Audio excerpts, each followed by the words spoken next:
सिर्फ आप दोनों ही नहीं हो पूरी टीम, बकिया और भी लोग टीम का हिस्सा हैं।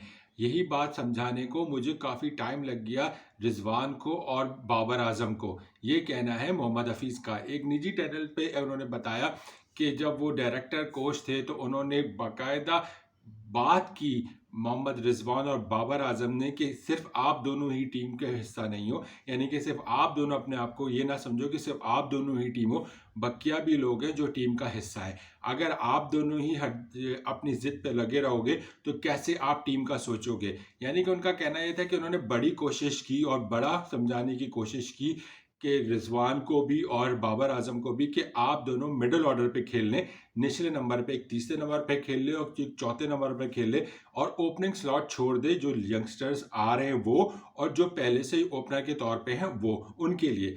खास तौर पे उनका यही कहना था हफीज का कि उनको ऑलमोस्ट 3 महीने लग गए, ऑलमोस्ट 2 से 3 महीने लग गए बाबर आजम को ये समझाने में कि बाबर आजम तुम्हारी पोजीशन ओपनर की नहीं तीसरे नंबर पर है बैटिंग करने की।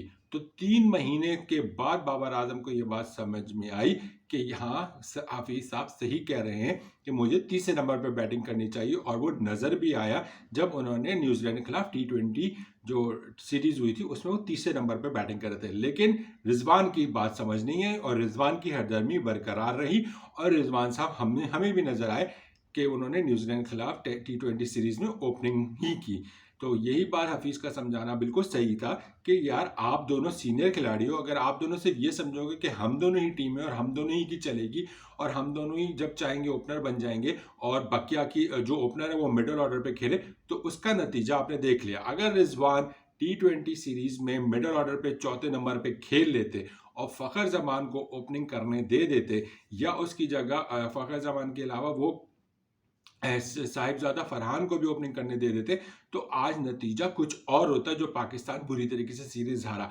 आप अभी देखिए PSL मैचेस चल रहे हैं और साहिबजादा फरहान ओपनिंग पे किस तरह बैटिंग कर रहा है, कितने बड़े बड़े स्कोर कर रहा है। ये दूसरा लाहौर कलंदर्स के खिलाफ लाहौर कलंदर्स के साथ जो खेला है, दूसरे मैच में उसने बेहतरीन इनिंग भी खेली है और वो डोमेस्टिक में भी परफॉर्मेंस देता आ रहा है, इसी वजह से उसको सिलेक्ट किया था। लेकिन रिजवान की हरदर्मी थी कि उसने ना हफीज डायरेक्टर की बात मानी, ना कोच की, ना किसी टीम मैनेजमेंट की, और वो ओपनर ही खेलते रहे और इसी वजह से यंगस्टर्स का जो करियर है वो दाव पे लग गया। अब प्रॉब्लम यहाँ क्या आ रही है, बाबर आजम ने तो बात समझ ली, उसको ये समझ आ गया, रियलाइज होगी, उसने हफीज की बात समझी, बेशक देर ही आए पर दुरुस्त आए वाली बात हुई। हफीज ने यही कहा कि मैंने 2 से 3 महीने लगे बाबर आजम को समझाने में, लेकिन बाबर आजम ने चले समझा तो, सोचा तो, मुल्क के लिए सोचा, अपने से हटके अब वापस वो तीसरे नंबर पे आके बैटिंग करते हुए नजर तो आए, स्कोर भी किया उसने। उसको ये भी पता चल गया कि मैं चाहे ओपनिंग खेलूं, ओपनर के तौर पे खेलूं, या मैं मिडिल ऑर्डर में खेलूं, या वन डाउन हो, मुझे स्कोर करना है और मैं स्कोर कर रहा हूं। और उसके बल्ले ने बताया अभी।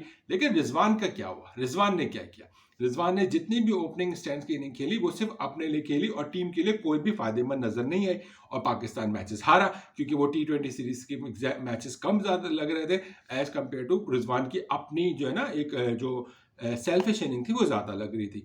तो देखिए अब ये कितना बड़ा सेटबैक है कि आपने अब हफीज को निकाल दिया, अब नई मैनेजमेंट आई है, हफीज साहब ने रिजाइन दे दिया एज अ डायरेक्टर, और कुछ बड़ी तनकीद हो रही थी। मैंने पहले भी कहा था कि हफीज या तो डायरेक्टर रहें या तो कोच रहे, लेकिन हफीज की बात 100% दुरुस्त थी कि, और लेकिन उसको फॉलो नहीं किया गया। सोचिए जब वो डायरेक्टर और कोच रह के उसकी बात को नहीं माना गया, एक ने मान ली एक ने नहीं मानी, तो यहाँ किसका नुकसान हुआ, मुल्क का नुकसान हुआ। यही हमारे खिलाड़ियों को समझ नहीं आता है कि अगर आप मुल्क का सोचे।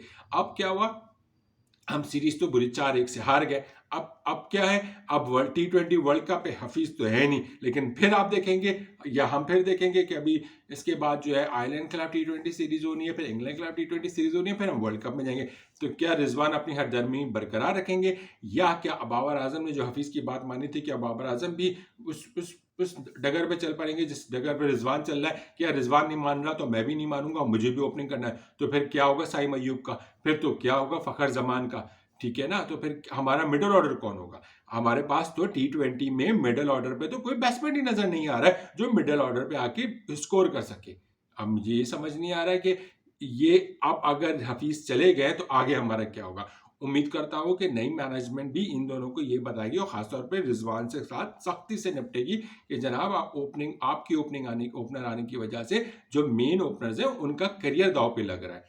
ये एक बहुत बड़ा इशू है जिसको जिसको बिल्कुल रिजॉल्व करना पड़ेगा T20 वर्ल्ड कप से पहले। और हफीज ने तो अपनी बात खुल के रख दी कि यार, और बाद मैं बिल्कुल सपोर्ट करूंगा इस बात पे कि यार वाकई सिर्फ 2 बंदों से टीम नहीं होती है, टीम पूरे 11 बंदों से होती है। होती तो वैसे 14 लोग हैं, लेकिन जो खेलने वाले ग्राउंड में तो 11 होते हैं। अब 11 का अगर आप जो कॉम्बिनेशन हिला जुला देंगे, तो फिर आप ओपनर को मिडिल ऑर्डर में, मिडिल ऑर्डर को ओपनर कर देंगे, तो कैसे होगा? ये वही बात हो गई कि फास्ट बॉलर को बोलो कि तुम स्पिन बॉलिंग कराओ, और स्पिनर को तुम बोलो कि तुम फास्ट बॉलिंग कराओ। तो ये कैसे हो सकता है? तो यहाँ सिचुएशन आके बैठ गई है। मुझे तो डर है कहीं ये ना हो कि किसी दिन मिडिल ऑर्डर वाले बैट्समैन आपको एज अ टेल अंडर खेलते हुए नजर आ रहे हो। तो पाकिस्तान है, यहाँ तो कुछ भी हो सकता है। लेकिन बहुत बड़ा सेटबैक ये है कि हफीज चले गए हैं, और हफीज बिल्कुल सही बात कर रहे हैं कि उन्होंने ये चीजें जो की हैं, और ये वाकई सिर्फ हफीज नहीं, सब नोट कर रहे हो, सब कह रहे हैं कि यार साइम अयूब और फखर जमान को ओपनर आना चाहिए था T20 सीरीज में। उसके बाद बाबर आजम आए, फिर रिजवान चौथे नंबर पे, ये 2 मिडिल ऑर्डर पे खेले, फिर आपका कोई 5वें नंबर पे हिटर है, इफ्तिखार जैसा या आजम खान जैसा। सो यहाँ पे बहुत बड़ा जो एक प्लेयर पावर चल रही है ना, ये बहुत खतरनाक हो रही है, और जिस वजह से पाकिस्तान को नुकसान हो रहा है। अब हफीज तो होंगे नहीं डायरेक्टर, और अब नया डायरेक्टर कौन आता है, हेड कोच कौन आता है, ये आने वाला वक्त बता देगा। लेकिन फिलहाल जो हालात चल रहे हैं, जो हफीज ने बात कही है, मुझे नहीं लगता कि रिजवान अपनी हरदर्मी से हटेंगे, क्योंकि मेरी आप पिछली वीडियो एक और भी देख सकते हैं। इससे पहले भी मैंने जब T20 सीरीज चल रही थी, मैंने कहा था कि रिजवान को अपनी जिद छोड़नी होगी, मुल्क का सोचना होगा। क्योंकि देखिए, पाकिस्तानी के लिए तो खेलते हैं हम, पाकिस्तान को ही जितवाने के लिए खेलते हैं ना, अपने लिए कोई नहीं खेलता भाई। अपने लिए जिसने खेला वो मरा। तो ये सिचुएशन है। उम्मीद करते हैं कि ये सबको समझ में आएगी। जो बात हफीज करके गए हैं, जो एक स्टैंडर्ड सेट करके गए हैं हफीज, उस स्टैंडर्ड को फॉलो करना पड़ेगा, और रिजवान को भी अपनी जिद छोड़ के मिडिल ऑर्डर में आके खेलना पड़ेगा। क्योंकि पाकिस्तान के पास न चौथे पांचवें पे, तीसरे पे तो बाबर तो है, चौथे पांचवें पे किसको खिलाएंगे आप? तो यहाँ पे सबसे बड़ा इशू आ रहा है, मिडिल ऑर्डर में खेलना पड़ेगा रिजवान को। अदरवाइज फिर वही पाकिस्तान के जो यंगस्टर हैं वो सफर करेंगे। देखने में तो बहुत मासूम है रिजवान, लेकिन है नहीं वो इतने मासूम जितने वो दिख रहे हैं। बाकी आप अपनी राय का इजहार कीजिएगा, और अपना ख्याल रखिएगा। अल्लाह हाफिज।